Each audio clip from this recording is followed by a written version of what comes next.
उसमें खुद को मिट्टी या फिर गुमनाम लिखूं, तुझको बताऊं अपनी तकलीफ रंजो गम, कुछ पसे पर्दा लिखूं, कुछ सरेआम लिखूं, कभी मैं तुझसे रूठूं तो कभी मनाऊं तुझको, कभी मैं खुद को कामयाब तो कभी नाकाम लिखूं, तुझसे कहूं मेरे रब लोग तकलीफ देते हैं, तो कभी लफ्जों पे यकीन करने का अंजाम लिखूं, कभी खामोशी लिखूं तो कभी चीख कर सुनाऊं तुझको, फकत कि ये माल कहाँ से आया, ये ब्लैक मनी है या वाइट मनी।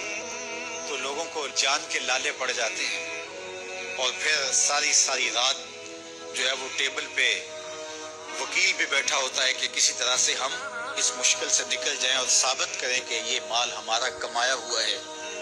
यार हुकूमत पूछ ले तो रातों की नींद उड़ जाती है जब रब ने पूछ लिया। और वो पूछेगा, कदम हटने नहीं देगा, वो पूछेगा मिन ऐन इक्तसबहू, कहाँ से कमाया। बहुत सारे लोग हैं जो माल कमाते हुए इसको भूल जाते हैं कि हम माल कैसे कमा रहे हैं।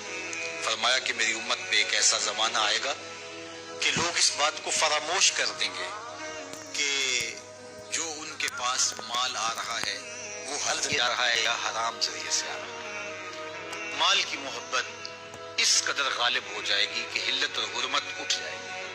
और जब कोई शख्स इस मुकाम पे पहुंच जाता है, तमा इस कदर बढ़ जाए, फिर समझो कि उसने कयामत के दिन अल्लाह के हुजूर सख्त शर्मिंदगी का एहतमाम कर लिया, सख्त रुसवा होगा उस दिन। तो हर सूरत के अंदर वो ज़राए इख्तियार हमें करने होंगे जो हलाल है। उलमा ने लिखा है कि अगर रिस्क पाक नहीं है तो नेक लोगों की दुआओं से भी हिस्सा निकाल दिया जाता है।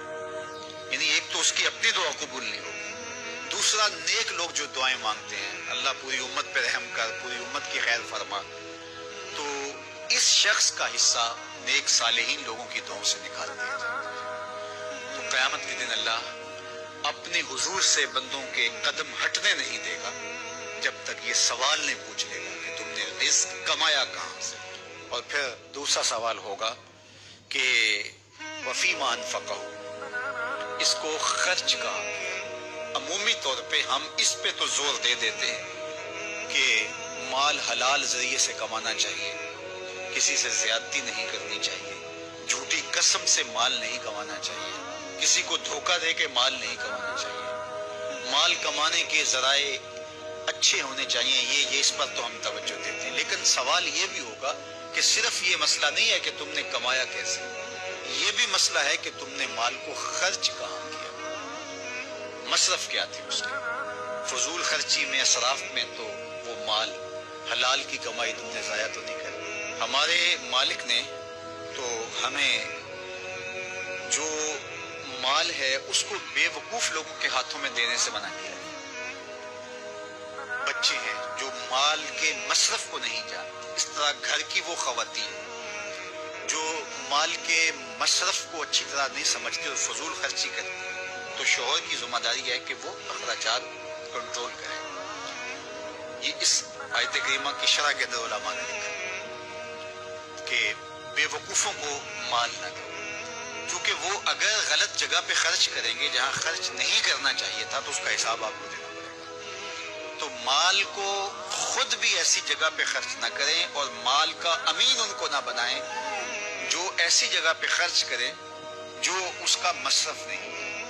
तो जो माल फजूल खर्ची में उड़ा दे तो उससे भी पूछा जाएगा, और जो हराम में लगाए, सरासर हराम में लगाए, उस माल से ऐशो इशरत करे, उस माल से रिश्वत दे के किसी का हक छीने, उस माल से किसी पर जुल्म करो।